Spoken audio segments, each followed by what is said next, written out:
Welcome to ABC Interactive English. I'm Nina. Hello, everybody. I'm Shane. We're still talking about learn and grow with student exchange programs. This is part 3. Yeah. So Shane, do you have any tips if someone were to go to America to be an exchange student?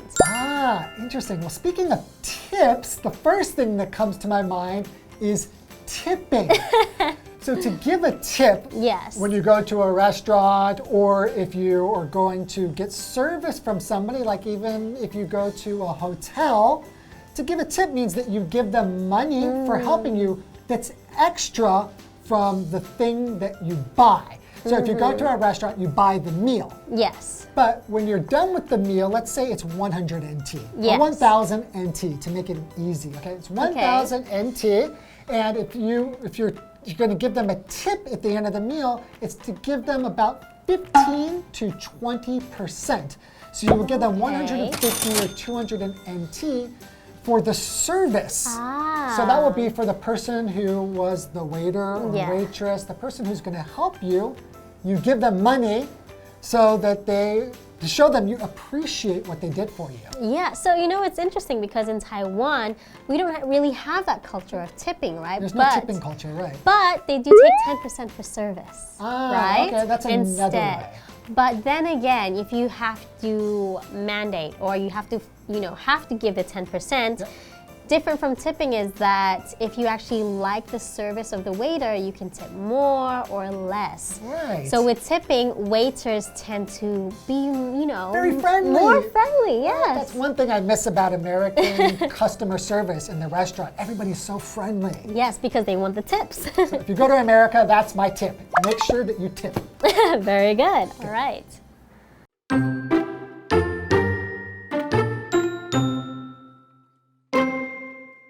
By the second semester, I was less in shock and homesick. I also made a lot of progress in Spanish, so I didn't have to depend on others to help me communicate.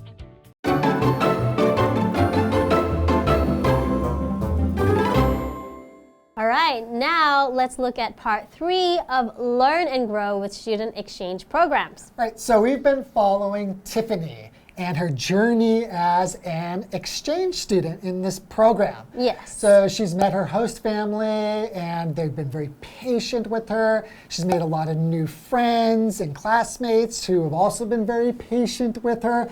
But she's experienced stuff like culture shock. Yes. Right? So let's continue to see what she has to say. All right. So by the second semester, I was less in shock and homesick. Okay, so she was less in shock and probably less homesick. She missed home a little bit less because she was getting more comfortable in the country, right? Well, thank you. You've already given the definition of homesick. Yes. Which just means to miss home. Yes, right? So when you're homesick, you miss home. It's a little bit weird in English that we say homesick. Why not home miss, right? Yeah, home miss, or just say I miss home. Yeah. But why the word homesick? But probably because that feeling, it's like you're feeling sick. Yeah, you don't feel well, and a lot of times it might be physical. You might actually feel like you're sick. Yeah, because homesick, I feel like is more, maybe more of a serious kind of missing. You're in a completely different environment, different country, and it's not like you can just go home whenever you want. Right, so you'll feel mentally and physically not well, right? Yes. Okay, so she goes on to say, I also made a lot of progress in Spanish. Okay, that's good. So when you make progress in something, it means that you're getting better. Right. Yeah, you're improving and getting better. So I made progress in maybe my cooking, or my writing skills, whatever it is. Yeah. So right, when you're learning a language, you're definitely going to make progress if you're studying. Yeah. So hopefully by watching this show, you are making progress in English. Right. But you have to pay attention. You have to really try to make progress. Right? So if you're not trying, you probably won't make progress. Indeed. Sometimes we'll say it's in one ear and out the other. Right? So don't do that here. Yeah. Listen, pay attention. Keep it in. You will make progress. She continues to say, So I didn't have to depend on others to help me communicate. Okay, so communicating is just like talking to each other, right? Right. So before, she would have to depend on other people because her Spanish wasn't very good. Yeah. She couldn't speak to anybody and couldn't understand what they were saying. Yeah, so depending on someone, another word is relying on. So it basically means that you need someone to do something. Right. So if you don't need to depend on anyone, you can do it by yourself. Right. So an example would be how my father has been in Taiwan for many years, but he still depends on me to, you know, deal with things that are Chinese.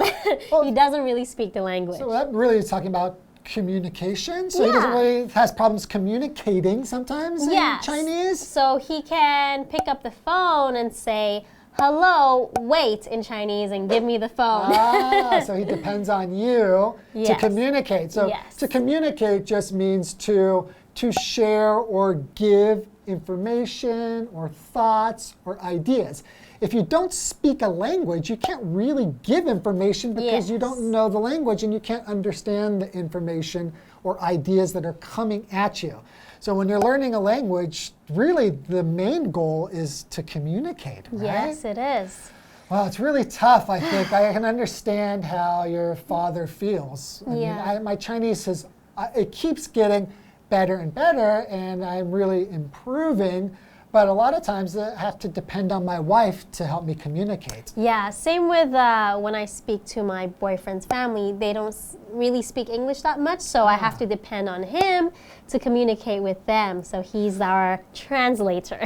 I see. Yes. Okay, well, let's take a break and we'll see you soon.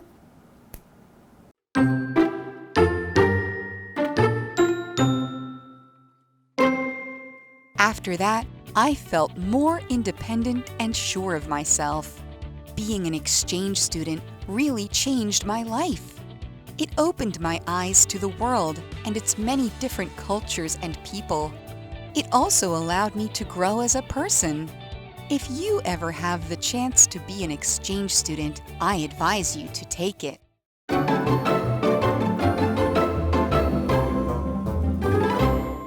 Okay, we left off with Tiffany talking about her Spanish made some progress, right? So she could communicate with people. Yeah, she didn't have to depend on other people so much. Yes. She continues to say, after that, I felt more independent and sure of myself. Okay, so sure of herself, she became more confident as well, right? If you say you're sure of yourself, that means you feel confident. Yes. And independent, we said, before she had to depend on somebody. Yes. So what does it mean to be independent? Okay, so the word dependent is when you need to depend on someone. Independent is the opposite, is when you don't need to depend on other people. So you don't need other people to do something. So you are independent. You can do things by yourself. Right. Yes. Okay, and she goes on to say, being an exchange student really changed my life.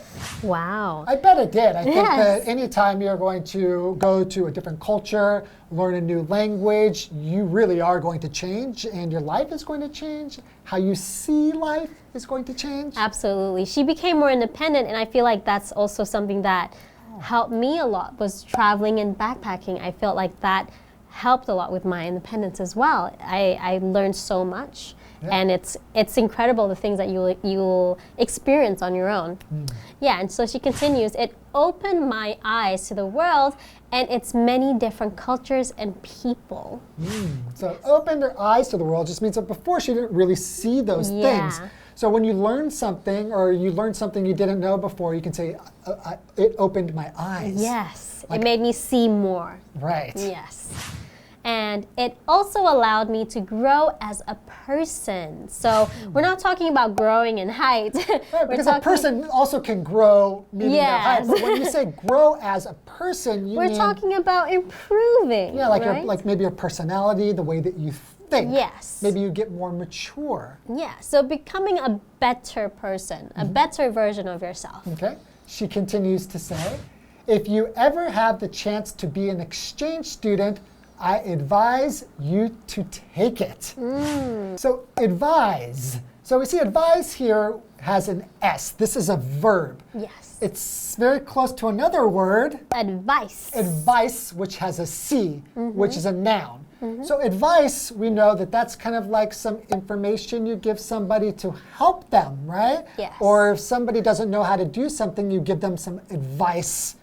So if you advise them, that is the verb to give advice. So if you advise somebody, you give them some tips or you give them some help on how to do something.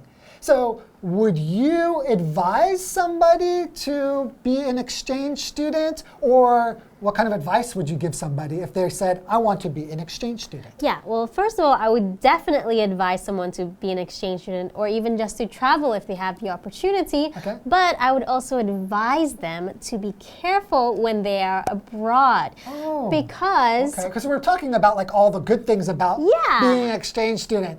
You grow as a person, you learn a new language, you meet people. Exactly. But what kind of bad stuff is out there? I mean, you still have to be careful because I think especially if you're coming from Taiwan, Taiwan is actually one of the safer countries in the world. You guys don't understand. Yes. If you've only been in Taiwan, you don't know what the rest of the world is like. Yes. It is so safe here. It is so safe here. It's actually one of another culture shock that I experienced while being here is how I lost my wallet or my phone, and I could easily find it back if I just go to the nearest police station, or I would, get a phone call saying like, oh, I think your friend forgot her phone somewhere, things like that. People are so honest here. Yes, it's incredible. But in Europe or America, if I leave my backpack alone for like 30 seconds, bye-bye. It's gone. It's gone. You're not getting it back. Or if you're just not watching it carefully enough, when I traveled and I was in Italy,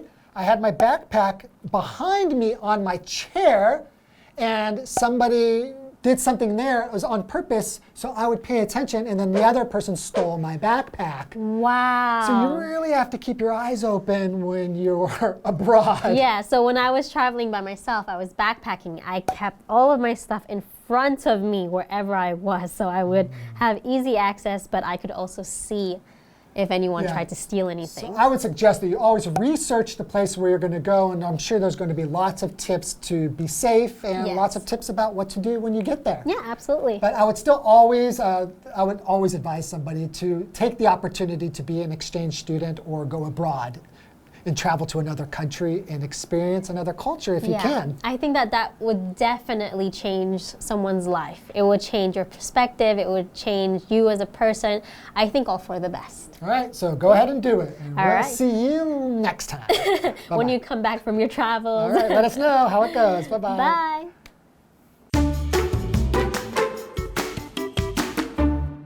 By the second semester, I was less in shock and homesick. I also made a lot of progress in Spanish, so I didn't have to depend on others to help me communicate. After that, I felt more independent and sure of myself. Being an exchange student really changed my life. It opened my eyes to the world and its many different cultures and people. It also allowed me to grow as a person. If you ever have the chance to be an exchange student, I advise you to take it.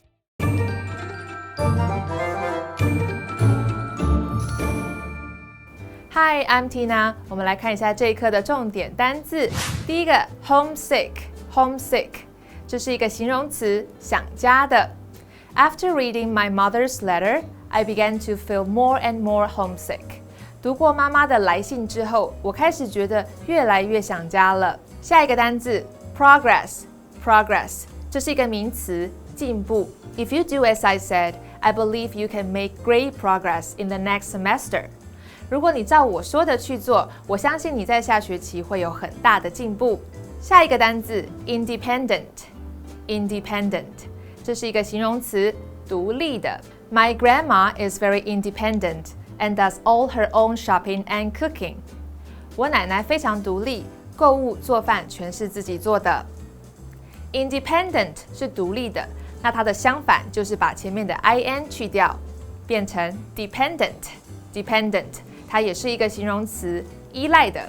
我们来看一下这个例句。Anna has 2 dependent children. Anna 有2个需要照顾的孩子。下一个单字 advise， 动词建议。The teacher advised me to take this course. 老师建议我选修这一门课。那如果变成名词的话呢，我们就把它的 se 改成 ce， advice 建议。Thanks for giving me some good advice. 感谢你给我一些好建议。接着我们来看一下重点文法。第一个 A depends on B，A 仰赖 B。Depend 是动词依赖、依靠的意思。She was sick last year. She depended completely on her husband to look after her. 她去年生病了，她完全依赖她的丈夫来照顾她。下一个文法 Somebody feels sure of oneself. 某个人对自己有自信。形容词 sure 表示确信的、有把握的。She didn't feel sure of herself when she talked to her boss. 当她跟老板说话时，她对自己不是很有自信。最后一个 grow as a person， 成为更好、更成熟的人，表示某个人在心智或者行为上表现得更好，变得更加成熟了。Challenges can help you grow as a person. 挑战能够帮助你变成更好的人。以上就是这一课的重点单字跟文法，我们下一课再见喽，拜拜。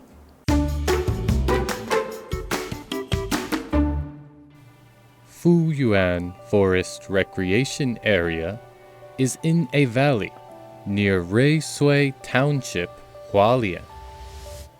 The Fuyuan River runs through the middle of the valley. At the top of the park is the beautiful Fuyuan Waterfall. The forest includes one of the largest camphor tree areas in all Taiwan. Visitors can find many kinds of butterflies in the valley. Come visit Fuyuan Forest Recreation Area to see a beautiful mountain valley.